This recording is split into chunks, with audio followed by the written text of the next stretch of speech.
Welcome. Sorry, thank you. I don't know how to change the name.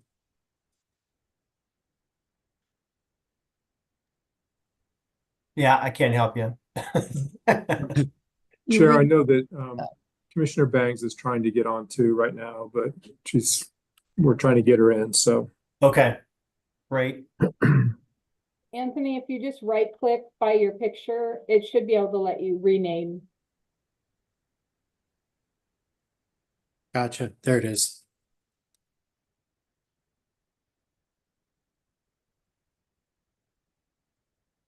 Is it okay with you guys if I keep my video off on this? Or does it need to be on? We like to have you on if you can. Okay. Yeah. Thank you, Commissioner. Mhm. And we're waiting for Commissioner Bangs. Have we heard from Commissioner Webb? Okay.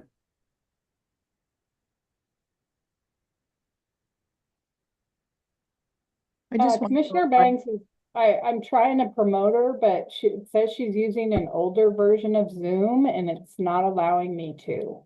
Okay. Chair, And she can still hear us.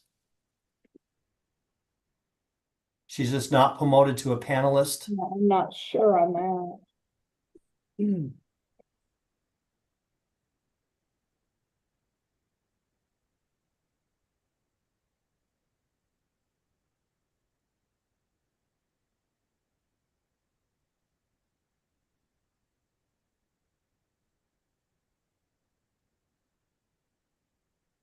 Well, why don't we get started and hopefully we can get that corrected with Commissioner Bangs and she can join us as a panel.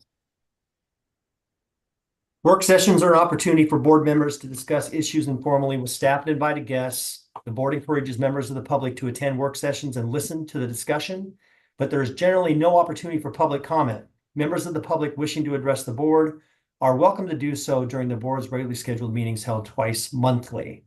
3 items on the agenda. We have the agenda review, legislative update, and then the fiscal year 25-26 proposed budget policy and budget calendar. So we'll start with the agenda review, both with the agenda today for the work session and then upcoming agendas. Do we have any questions or comments? Anything that we want to discuss? Questions or comments from me? Okay.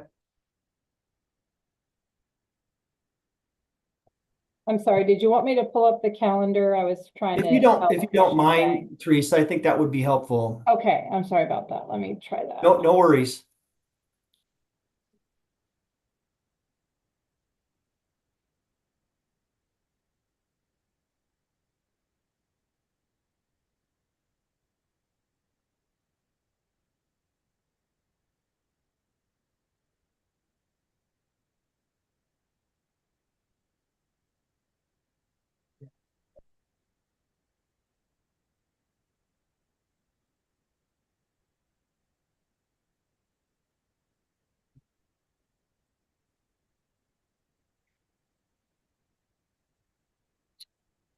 Do you see the calendar?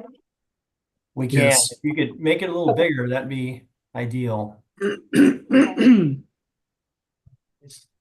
that better? Yeah, is it possible to blow it up? Yeah, there we go. A little bit more. Yeah. Folks see that? We have any questions? Is running through middle of March, upcoming meetings, work sessions, business agenda.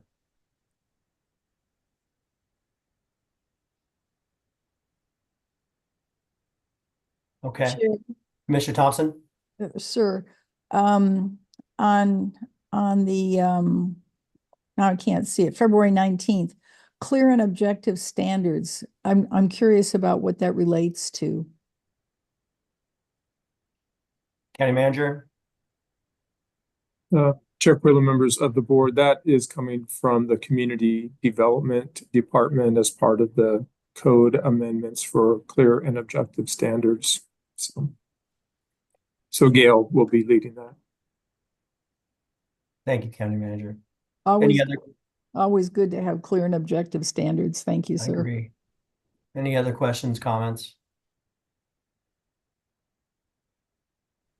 All right, why don't we move on to the next item, which is legislative update on page 3.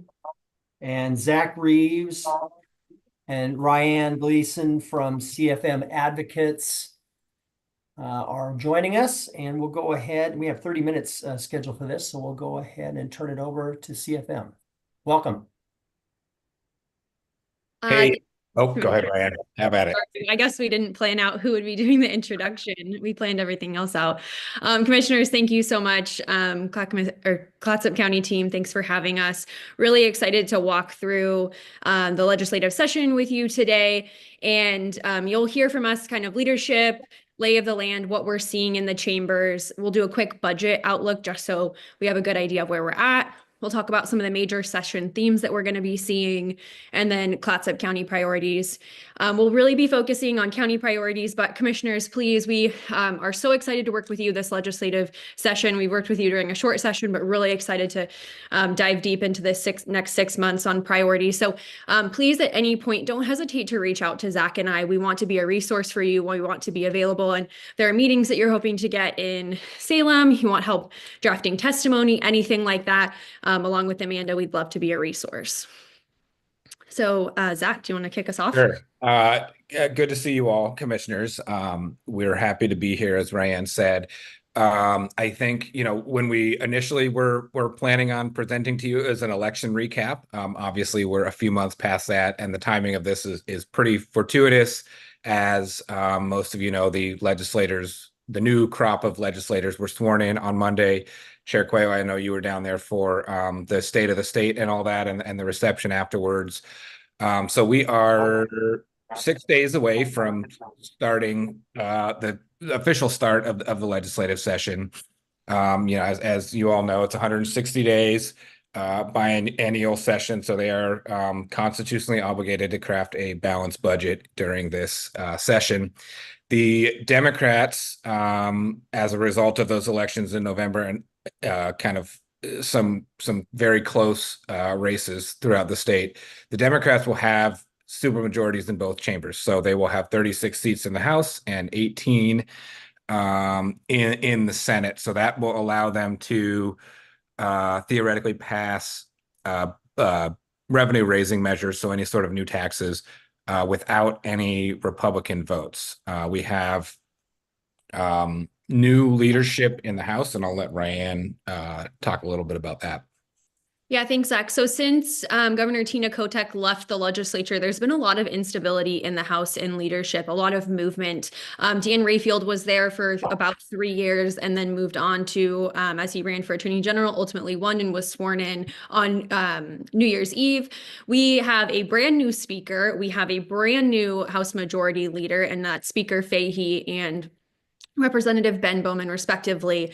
We also have the return of Christine Drazen to the House Republican leader role, which will be really interesting to see. As you all know, she was a gubernatorial candidate in 2022, very experienced, has been around this work for a very long time. And I think all of the lobbyists in the world will be watching, advocates, everyone, to see how she gives Leader Bowman and Speaker Fahey kind of a run for their money. She knows the chamber rules really well, and she kind of led the efforts for the stall tactics that the Republicans used in 2021 and 2022. So it'll be a really interesting dynamic with the lack of leadership on the Democratic side, despite having that supermajority. And then on the Senate side, we've got new leadership there as well. We have a Senate president who I believe, just doing this math off the top of my head, is the longest serving presiding officer in the body right now. And Senate President Rob Wagner has been there for 2 sessions, maybe. Might be his 3rd session going into. So it's still new over there. Senator Daniel Bonham out of Madras is the Senate Minority Leader. He came over from the House side fairly recently. And then also Senator Casey Jama from Portland is the brand new Senate Majority Leader. He replaces Kathleen Taylor. So new faces, some new old faces, all over the place. We in Clatsop County have some stability here for the most part. Senator Suzanne Weber is still here. She is term limited is not the right term, but limited because of unexcused absences from running again. So this will be her last long session here. We'll get somebody new in. Representative Cyrus Javidi has been here. I believe this is his third term now. So he is familiar with the area.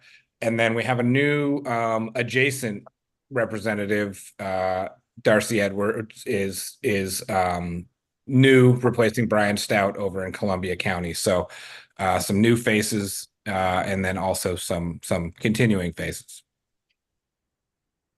Perfect. So we'll move into budget outlook. The last revenue forecast we had was in at the end of November. It was a December forecast, and we will see two more before the close of session. So we'll see one in February, and then we will see one in May. And May is what the legislature will kind of base their final budget predictions on. You'll see some smaller agency budgets pass, between February and May. Those are budgets that usually don't change too much, that have a lot of stability, that aren't relying on significant chunks of general fund to do their baseline work. And so the forecast that we had in November was actually quite interesting. It was the first forecast with our new economist, Carl Riccadonna. And for years, as you all know, we've had massive, massive kickers. They've only grown. They think they found the issue. This new Wall Street executive has come in and he thinks Oregon was using too pessimistic budget predictions. And they were also looking at how the kicker and how those payments go out changed things year after year after year. And so Democrats are so excited because this means that they won't have to, they're hoping they won't see kickers. Republicans are less excited about that. They sent out some really interesting press releases, kind of trying to cast some skepticism over the new forecast and the new system. But the December forecast is predicting about $2.7 billion additional dollars for the legislature to spend, which to us lobbyists, we have dollar signs in our eyes when we see that. We want to make sure that our clients, especially Clatsop County, can get in front of the legislature with critical projects and funding opportunities that we'd like to see the legislature invest in. So we're going to be keeping a close eye, and we'll talk about this a little bit later, on opportunities to kind of fit our priorities into the major themes of session. But the legislature and specifically the budget writers are less optimistic about that 2.7. They believe that it is there. They had massive cuts that they were planning on making, and they needed to do they'll have big things that they have to do. And this 2.7 is really CSL, and it's not for new programs. So we'll see who wins that battle going into session.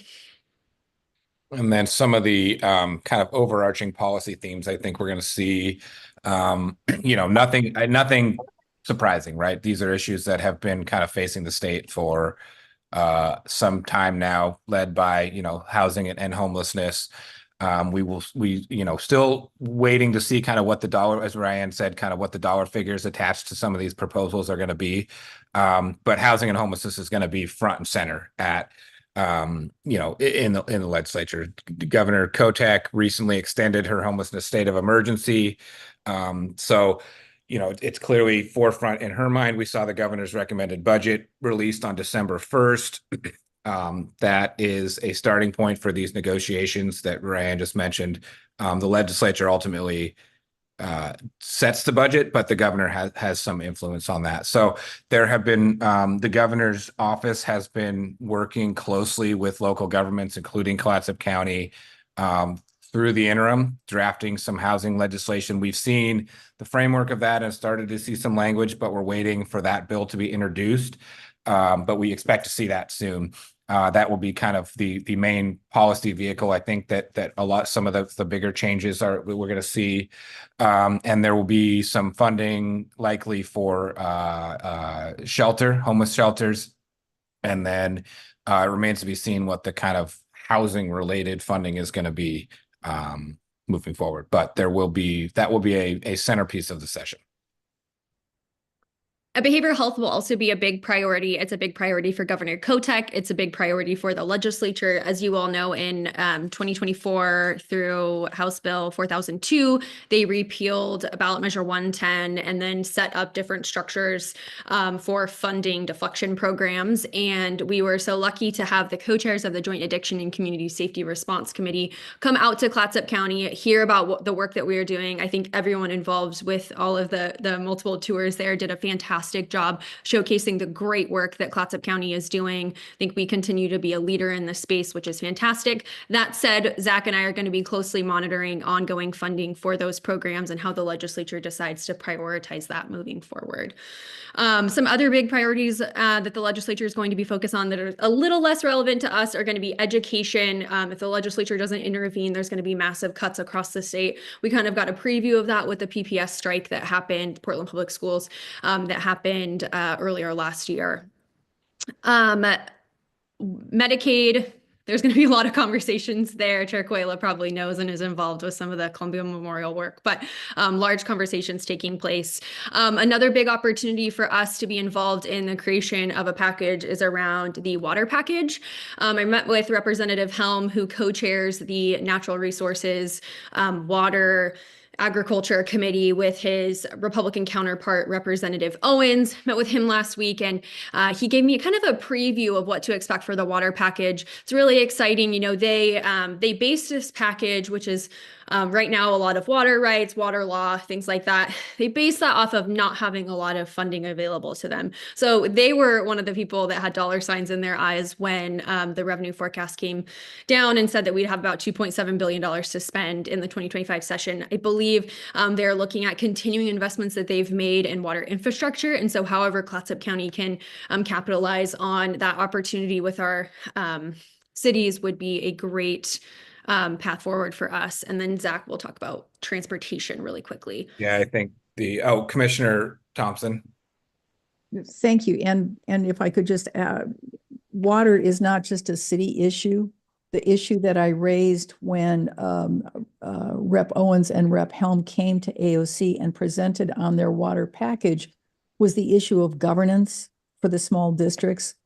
We're thinking of districts that don't have enough water, don't have adequate supplies, always a governance issue. There's a water district that's doing de facto land use planning from their vantage point of governors of a water district. So please keep in mind that those rural water districts and the governance issues associated with them are also a big concern in most parts of the county. Thank you. Thank you, Commissioner Thompson. And I think I just quickly said cities because sometimes they're top of mind as they provide to residents in the city limits. But absolutely, we're going to be keeping an eye out for every single opportunity that presents itself in a water package, whether that's policy that impacts some of the rural provider districts in Clatsop County, or it's the opportunity to get investments. We're going to be tracking that package very closely. Then I think the final leg of the stool that we'll likely seeing is the potential for a transportation package. Most of you will remember in 2017, we passed about a $5 billion pretty comprehensive transportation package in the state that had kind of projects scattered statewide. We've seen mixed results with some of those projects that were earmarked in that bill. We have historically done transportation packages every 10 years or so. Those of you who were around in 2015 will remember that the legislature got about 95% of the way to a transportation package before it fell apart at the end of session, and then came back in 2017 with a more robust package that ultimately passed. So we're on the same timeline. We've got the governor's support of this. ODOT is staring down the barrel of a pretty significant budget hole, which is kind of the impetus for a lot of this. And it really remains to be seen how high the legislature wants to aim in terms of numbers for this, and so what that package would entail. Where the issues are by and large related to gas tax and the state highway fund, which any sort of project coming out of there is constitutionally mandated to be spent on roadways itself. The issue is that the gas tax is not a sustainable funding mechanism due to the increased fuel efficiency of vehicles and electric vehicles. So there's likely going to have to be a more comprehensive conversation around sustainable transportation funding moving forward. A straight increase of the gas tax that we've seen in these previous packages is not an efficient way of raising enough funds to do some of these projects. So TBD on that. One quick thing I could add, Zach, to the transportation. We talked about at the beginning, the supermajorities. This is where that comes into play because, as you all know, the legislature has to, when they raise revenue, have that supermajority threshold to do so. And as we said, Democrats do have that, so they theoretically could pass a gas tax or other transportation revenue raising reform bill without the support of any Republicans in the chamber. And so they have that in both the House and the Senate.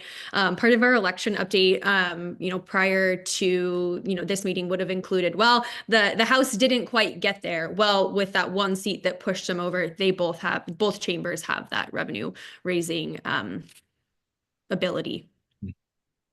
Right. And so moving into Clatsop County specific priorities identified by you all, of course. The first is addressing issues caused by the Habitat Conservation Plan. It's too early in session to know kind of where, if anywhere, the legislature is going to go with that. We saw House Bill 3102 has been introduced by Representative Javidi, Senator Weber, and then Representative Owens as well, which would address some of our issues with that. But just too soon to tell whether the legislature is going to have any appetite for that. One of the next bills that we're working on with you all is a bill related to the HOA fees that the county is paying on property that has been acquired through the foreclosure process at Fish Hawk Lake. As you know, those HOA fees have grown quite substantially over the last couple years and has caused some issues for the county. So we have worked with Representative Javidi to get a bill to fix that issue.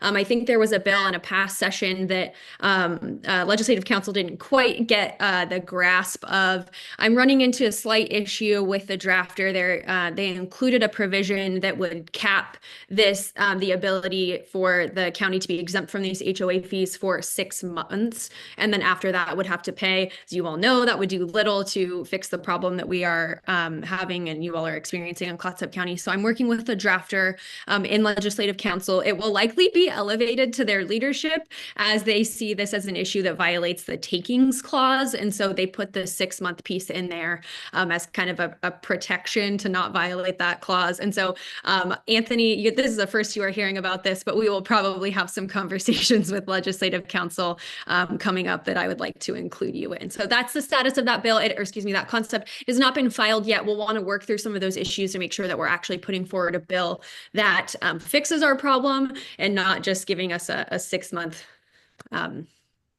break, if you will. Commissioner Thompson. Thank you. And Fish Hawk Lake is in District 5. So the residents there have pointed out to me that many of their residents are lower income, fixed income folk, and it works a hardship on them to have the county not available to pick up the cost.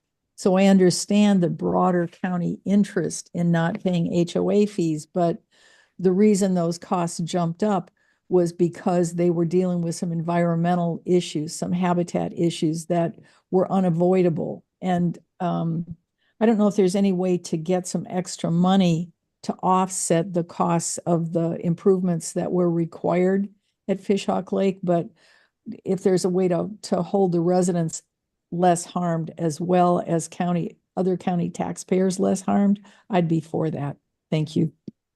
Thanks, Commissioner Thompson. I think that's something that we can maybe chat about. I'll talk about with Zach and we can have a future conversation if there's a way to fit something like that, since it was related to, I believe, draining the lake. Maybe we can work that into a potential water package moving forward as a means to help the residents that live there. So I'm happy to have that conversation with you. And then I think one of the last issues, and possibly the highest profile issue is the modifications to the transient lodging tax. So most of you are aware that we've been working with OSC and the police or sheriffs and chiefs of police and the firefighters on tweaks to transient lodging tax and what that will look like. We have a draft concept on that to allow the county a greater flexibility on some public safety funding for that. So we are working towards that. I mean, there's likely to be opportunities for you all to come testify and meet in support of those changes. We are under no illusions that it is an easy ask. There's going to be some pretty significant headwinds to this, but given the import to the community and the stress that some of this the influx of tourism has put on our public safety resources, we understand how crucial this is for the county to get some flexibility on this issue. So something that Ryan and I will be very dedicated to this session, kind of working with our friends at OSC and in other places to get this get you all some flexibility on the TLT. Commissioner Thompson. Thank you, sir. Well, I'm delighted you're doing that. I think you're also working with Miles Palacios, who's the staffer at the AOC Governance, Revenue, and Economic Development Committee. So I'm happy to be involved in whatever way is constructive, helpful to you all, and thank you for your work. Yeah, I'll just add to that. Commissioner Thompson, in response, we meet with Miles regularly, and we have an upcoming check-in with him on Friday. So we have regular conversations with both LOC and AOC on this issue. Yeah, Commissioner Webb. Thank you. One of the issues for us in Clatsop County on this whole TLT issue has to do with the response of our providers and the rather challenging road structure. I think it's always important to remind our legislators that 80% of Clatsop County is in forest land. And the way our roads are configured, where we have 2 east-west highways and 1 north-south highway, makes it very difficult for our first responders to get from where they happen to be in the county at that moment to an automobile accident. Please understand how important those automobile accidents are on Route 30 and Route 26. Sometimes they take our responders a very long time to get there because they can't go from A to B is not always a straight line. Yeah. And so we have geographic issues that I always like to point out to people when our first responders are called. And because of that crazy geography as well, OSP is facing exactly the same issues. And so OSP can't always get there very quickly either. So in Clatsop County, especially of all the tourism counties, that geographic, I don't know the word for it. It's just kind of a crazy pattern, and it really puts an extra strain on us. And so when I watch, I'm liaison to the associated medics, et cetera, committees, and it really is very, very unique. I mean, I've looked all up and down the coast, and there aren't many counties that have the concentration of timberland in the kinds of places that really preclude our first responders getting through quickly to people. And it's an extra burden for us. And it means that our sheriff's department and our ambulance services need more people to be able to distribute across the county so that there always has somebody in a position who can get someplace fast. And we simply don't have that, along, of course, with our fire departments. So that's just keep in mind. That's always something I say when I'm talking to anybody in Salem. Thank Yeah, you. no, Commissioner. go ahead, Ryan. I was just going to say thank you. And I think in our conversations with legislators and particularly the chairs of relevant committees and just I think public officials writ large, they recognize the different position that coastal communities are in when it comes to the TLT and why coastal communities should be in charge of this conversation. There are a number of legislators and county commissioners and city councilors from across the state that they simply understand that coastal and recreational communities are in a different place. And one more quick thing before I pass it over to Zach is that we've had really positive reactions to our unfortunate stats on the public safety side of things as it relates to the TLT and how to move forward. We didn't cover this, but the I think primary vehicle, there's going to be a number of TLT bills that you'll see, which is a good thing, but the primary vehicle will look at adding public safety and community infrastructure as definitions to what's an allowable use in the 70% category. And so it is it's fairly broad right now, but Zach and I have been really focusing on the public safety aspect as we lobby folks and talk about the impact to Clatsop County. I think community infrastructure is maybe compelling to some, but public safety is really what's going to drive this conversation home. Zach, did I just steal your thunder? I'm so sorry. No, not at all. And I was just going to say, Clatsop County has a very unique set of circumstances, right? We are a unfortunate unicorn in this whole conversation, and so a large part of the job of myself and Ryan is to educate legislators as to why this is such a big deal for Clatsop County. We are not just asking for additional funding for the sake of asking for additional funding. Commissioner Webb, you're spot on.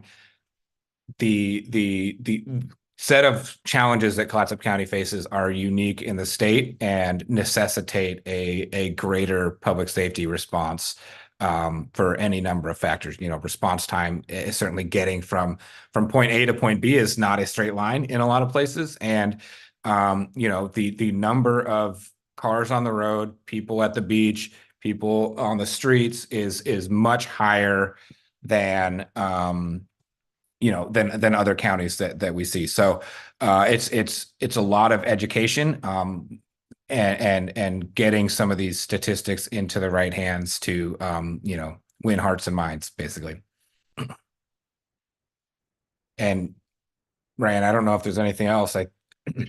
I was just gonna, one thing at the end is kind of wrapping up county priorities is we're going to be closely watching all of the budget conversations, especially around kind of mandated services that you all are required to provide and what funding streams are available and making sure that the state's share covers the need in Clatsop County. So we're closely working with Amanda and the rest of the team on those priorities. The last thing I'll say, and I guess I meant to say it at the beginning before we started talking about Clatsop's priorities, is that last Friday, 2,284 bills dropped. That's a lot. That is the most we have ever seen. And so Zach and I had a super fun weekend, probably more fun than all of you, going through all of those bills. And I think we made it through the end of the tunnel yesterday and began importing all of that information into a new system called Bill Tracker.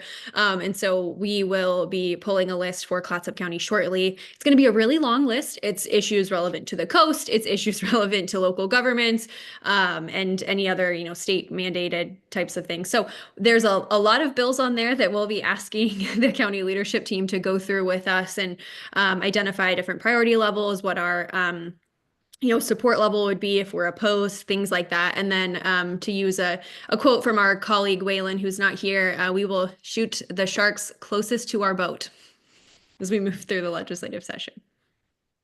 And I think that's all we had. So we're happy to take any questions. Yeah, thank you, Ryan and Zach. Commissioner Thompson. Thank you, sir. And speaking of bills, Commissioner Hillock from Wallowa County, thank you for reminding me about his county. House Bill 2376. He'd like Clatsop County to join Wallowa in having this this focus for workforce housing. He's trying to help us out, he says. So if you would take a look at House Bill 2376, it might not naturally fall into your focus area, but if you could do me the favor so I can respond to my colleague. Absolutely. I think actually I did have that bill flagged because it is just relevant to another county and we'll kind of want to be tracking what other counties are doing. And if they're going after specific funding or, other opportunities, we kind of want to have an eye on those. So if there's opportunities for us in the future, I believe that is tracked, but Commissioner Thompson, I will make sure that it is now. Thank you. A second point is at some points, Tillamook County has had regular check-ins for the state senator and the state representative meeting every week with their county board of commissioners. I don't know if we're contemplating getting involved with that kind of close communication with our Salem delegation, but I'd like us to consider that, as well as how we involve the federal staffers in what we're doing here. But I'm thinking, if to the extent that we can communicate and collaborate widely with elected representatives and their staffers, we're more likely to be effective. So I raise that for your consideration.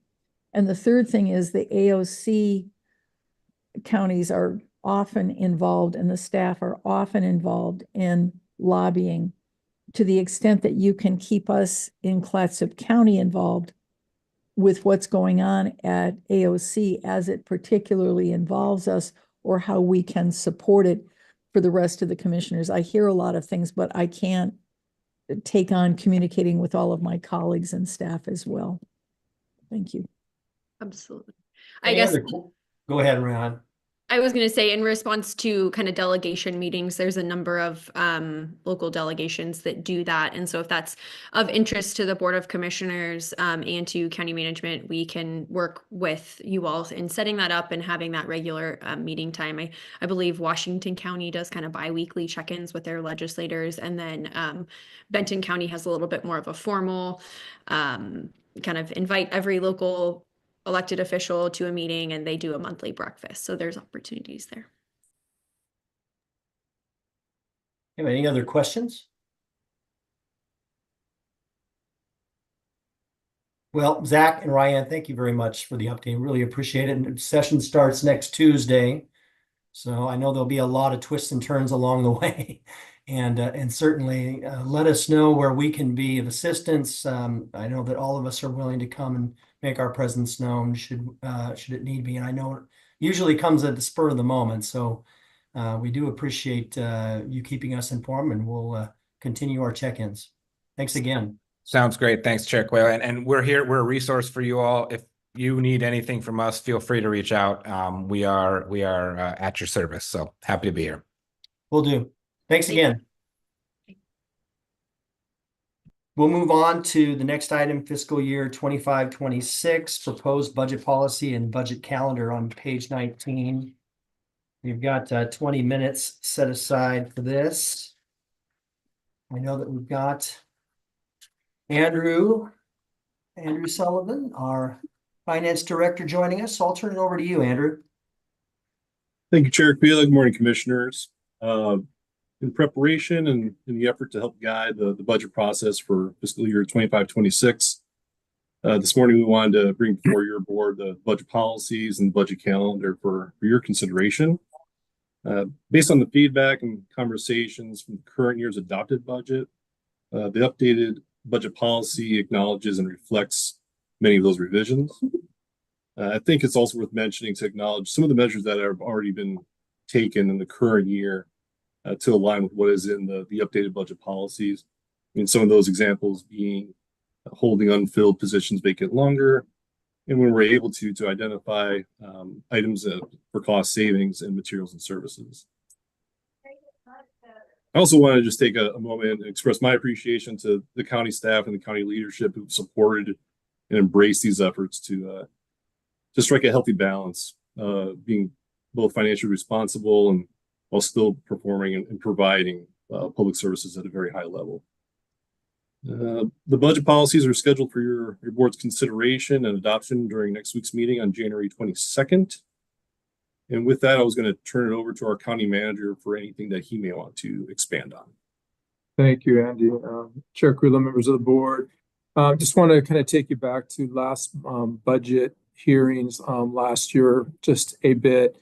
As you know, we had at the time presented a budget that was relying upon the fund balance, which we've had a very healthy fund balance for a number of years. But we made a commitment at that time that because of the uncertainty that we were facing with a number of different issues, which certainly we talked about some of those during the legislative update, but the HCP, the ongoing pressures on our public safety system, and just obviously the volatility of the economy, which all impacts county revenues and county expenses, that maintaining a higher reserve, higher than the board's budget goals, would be prudent at this time. So what we have done has been working really diligently to reduce the amount of resources that would have to come from the fund balance in the current year, at the same time that we plan for next year's budget where we have current revenues equaling current expenditures. So our commitment has been that next year we will not be diving into the reserves. We'll try to maintain those reserves at a very healthy level, just to give us time to figure out what is going to happen through the legislative process on both HCP revenue replacement and the TLT flexibility. So what you'll be seeing through the budget process is a budget that will be less than true expenditures will be a little bit less than they were last year, because we are going to have to absorb some of the cost of living adjustments that just happen every year. We will have fewer staff.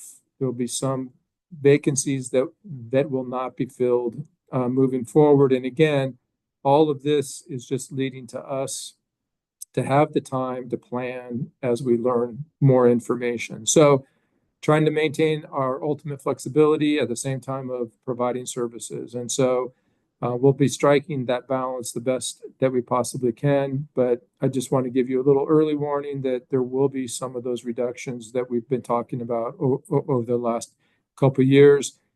We don't anticipate it's going to impact service levels.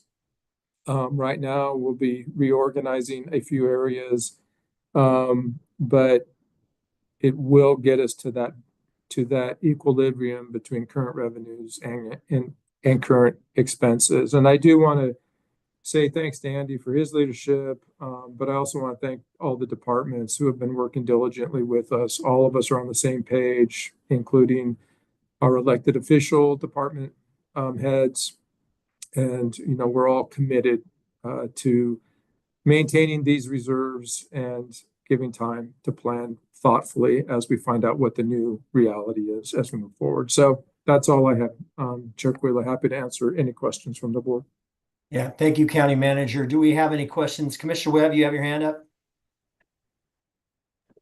Yes, thank you. A couple of just understanding the words issues. There are a few words and phrases that are in red, and the other changes are in blue. Is there a hierarchy to that? I didn't quite understand what was red and what was blue. Yeah, sure. Thank you for the question, Commissioner. That is just based upon who made the actual edit. And so I think some of the red ones may have been mine. And so it just depends on where the edit came from. But these documents are reviewed by a number of staff members. So Okay. there is no hierarchy in terms of the import or anything. So okay. I just had a couple of other and I realized that some of this is probably language that we're accustomed to in state law, so that some words that mean the same. I guess it is section Roman numeral 2, paragraph G, expenditure reductions. In the event that reductions in revenues required additional expenditure reductions from the allocated budget level, recommendations will be guided by the board's resource management strategy. Could you explain a little bit more So, specifically yeah. what that means? So, yes, Commissioner Webb, members of the board. So what always happens is that, we are forecasting budgets for really 6 months out to the beginning of the fiscal year, but another 12 months to the end of the fiscal year. And so because of the long runway, we know that there's going to be certain assumptions that may or may not come to fruition as we go through that 18 months. Sometimes those play in the favor of our financial position, and sometimes those don't play into the favor of our financial position. So when those things happen, there is a resource reduction strategy, which is part of the budget process. And it kind of just says, if that happens, here are some of the things we would do. We are doing some of those things now, like keeping vacant positions open, looking at reducing discretionary expenditures where we can in the current fiscal year. One of them also, though, is to look at resources we are distributing to outside agencies and prioritizing those on the nuts and the bolts of county priorities and county services, which goes back to the discussion we had at the last work session regarding HSAC. And so what this really is just saying is that we are actively managing the budget all the time. On a continuous level. On a continuous, it's daily that we are looking at the budget and where our finances are. Okay.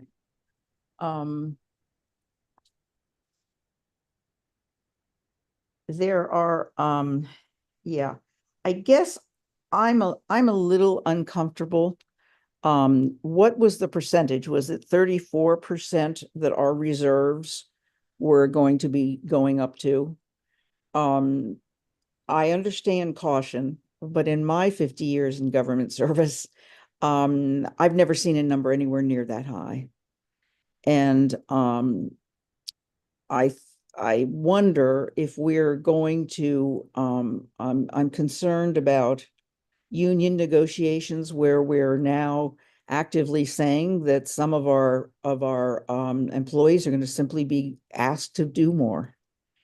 And I think that's that's kind of something that kind of makes me nervous. Most of the areas, Commissioner, are not union positions. And so we're not necessarily asking union employees to do more. We are asking managers and supervisors at times to be doing more, or to be prioritizing what they are working on. And so I think that what I would say is that we were actually coming down to the 34%. We were higher than that before.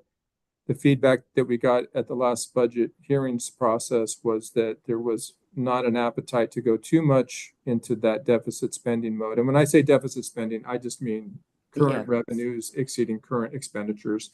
Right. And I think the biggest reason for having a little bit longer runway right now is because of this fundamental uncertainty with the timber revenues. Is that, for the general fund, if the predictions hold true without revenue replacement, it is about $1.8 million a year in lost general fund revenue. So that 34% fund balance isn't going to go very far at all if that occurs. I think that if we had a better sense of what the future holds regarding timber revenues, and they were a little bit more predictable and stable, then we could look at getting closer to the board goal.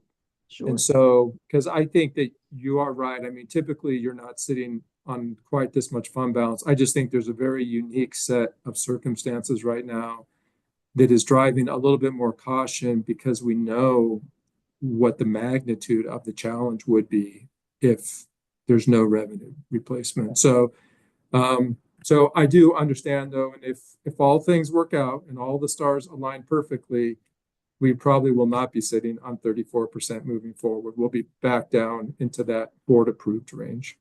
Okay. Could I also say, I meant to mention this actually in the previous section, but I didn't hear our lobbyists talk at all about their involvement in any of the negotiations that are going on about timber money replacement. Are they, I mean, are we just leaving, are we leaving that up to just one entity? Or, I mean, why are we So- not involving them in that issue? Yeah, I think, Commissioner, it's really, and I'll let, certainly Commissioner Banks may want to weigh in as well, but the way that the discussions regarding revenue replacement were structured by the governor's office was through a small table group and CFTLC. And so that is still where those discussions are taking place. I think as soon as we get clarity from the governor's office and from the small table group about what the path forward is, then certainly CFM, your board, a lot of folks will be involved in the advocacy for it. But I think it's still working through, I should say, that process of the small table group and CFTLC. Well, the thing is that in conversations with other AOC commissioners, I'm sorry, but I don't agree with that. I think there are a lot of people in the legislature who are concerned about this issue because their constituents are worried about it. And so I guess I'm just a little concerned that that our professional lobbyists who know more about working with the legislature than anybody else, at least they're supposed to, that the conversations other than the governor's small table, there are a lot of conversations going on. I mean, I think it would be a hard task without some clarity from all of the efforts that are currently being placed through the small table group to have them engage in that issue. I think we need more clarity from the governor's office and from the small table group and CFTLC on what those options are, because there's not going to be kind of an organic option that comes from CFM or from Clatsop County. It's going to come from these coalitions. And so we're certainly watching it. Certainly CFM has been watching it and having conversations with other folks, but this is a huge lift, as you know, and it's going to take a coalition that includes, in my opinion, the governor's office leadership to get it done. So absolutely. Okay, thank you. Thank you, Commissioner Webb. Commissioner Banks. My comments are twofold, just in response to Commissioner Webb. The last meeting of the small table group, we basically our conversation circled around, we now needed leadership from the governor on, we informed the governor of our willingness in regards to the 3 options that she provided us. And that at that point, we needed the governor to take the lead on the conversation. It could no longer be a county-led conversation, but a governor's office-led conversation, because we needed her strength behind the decisions in order to potentially pass something through legislature that would benefit the counties. In regards to the budget, I just want to say how much I appreciate the inflated number right now, mainly just because I have been watching a lot of small districts and a lot of other counties struggling with their budgets and struggling with what staff do they need to lay off. And I am so grateful that we are not in that position because of our fiscal responsibility. So I just want to put out that I am appreciative of the position that we are in, especially as we look into our future and not having anything decided for us, that It's kind of looking into the unknown, and there are things that we recognize moving into the future that, you know, there are going to be PERS increases. There are going to be other budgetary increases that, you know, are just according to inflation. And so to just have that padded number right now is great for us, because we can look at our staff and say, you know, we're okay-ish for now. So anyhow, I hope everybody's having a great day. I am. Yeah, thank you, Commissioner Banks. Commissioner Thompson. Thank you, Mr. Chair. I'm looking at page 28 of our packet, and we talk about under item number 2, our services and the discretionary resources and the functional areas. And I think this is a topic we've talked about before, about the relative priorities and what they mean in terms of our budgeting and in terms of our services delivery, in terms of our community need. As we go forward with our strategic planning and focus ourselves on where we're headed, I'd look at economic development and housing. We've been taking care of community development and land use on those topics. We've taken care of public safety and justice with the jail, public health chronically underfunded, doing what we can to support through AOC some increased funding for public health. Culture and recreation is always, I don't know, it's an uplifting topic. If we can circle back around as we're doing our longer term planning and visioning and anticipating where we need to grow, how we need to get more robust, more fulfilled. I'd like to tie these functional areas into that. And could be that we've done it adequately already, but I'd like us to consider it as we go forward. Thank you. Any other questions, comments?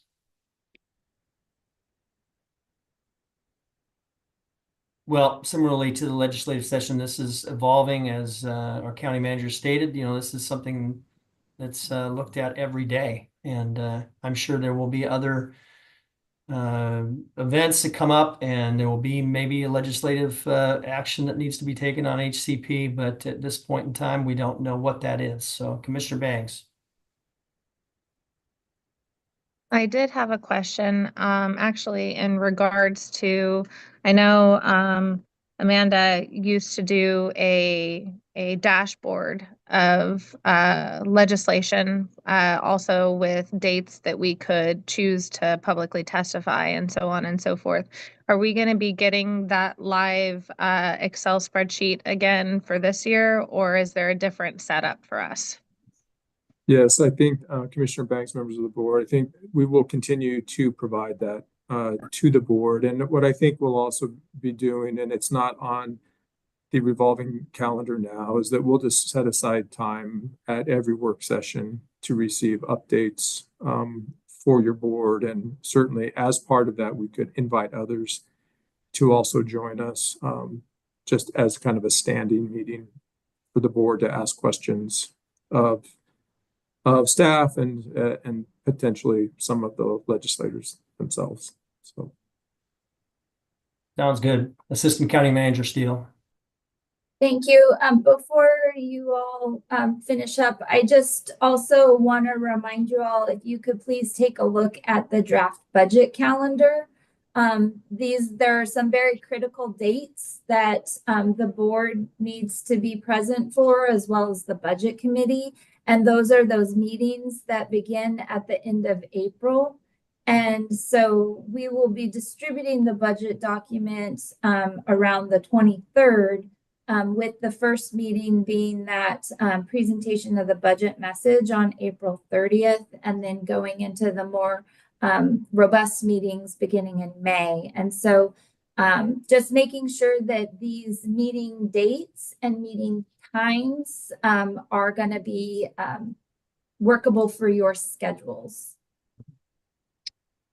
Yeah, thank you, Assistant County Manager Steele. Any questions on the budget calendar? I see that we got 3 people's hands up. Commissioner Thompson.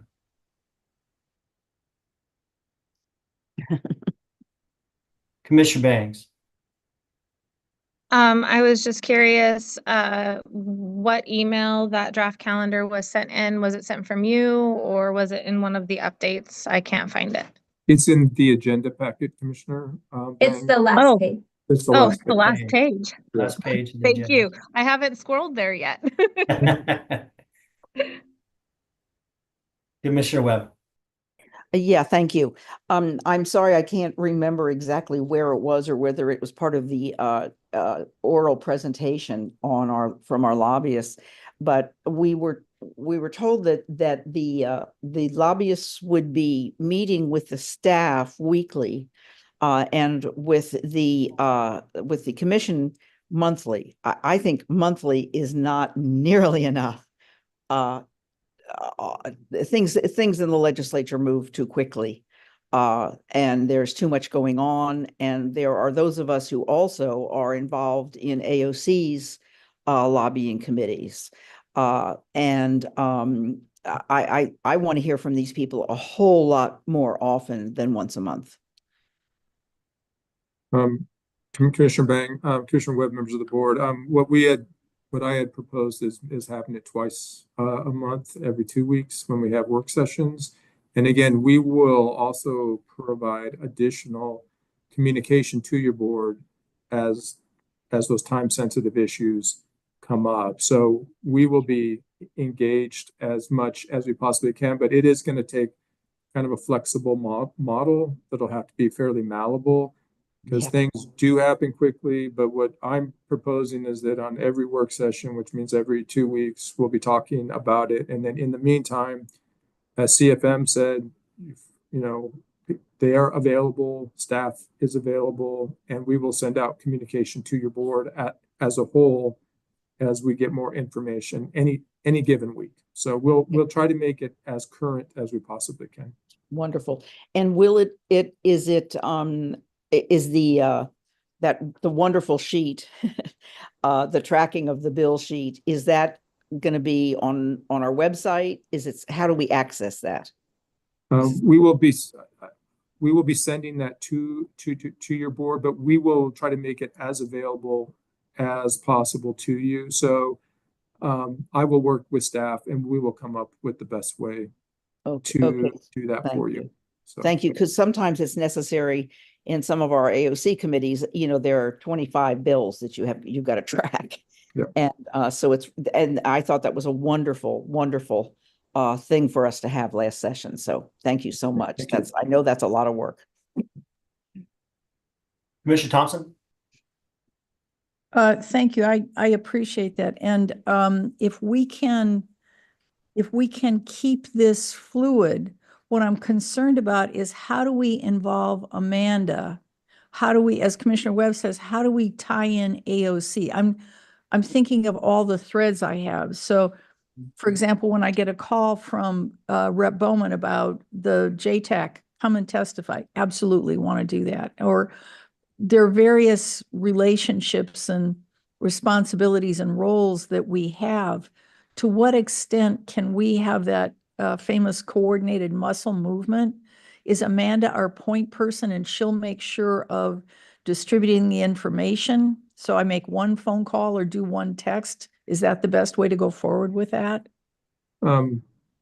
Commissioner Thompson, members of the board, what I would say at this time, and I think as we move forward with the session, we'll find out what works and if we need to kind of modify it, we can. I think that if I can be the point just for the board right now, as we work through this, so that, because as you can imagine, we don't have a lot of staff that are dedicated to this, and I just want to make sure that we're all supporting the board as best as we can. So if you have that, I will certainly be the conduit and I will work with staff, but we definitely want it to be fluid so that we can meet your individual needs as well as make you prepared as you interface with all the different entities that you'll be working with.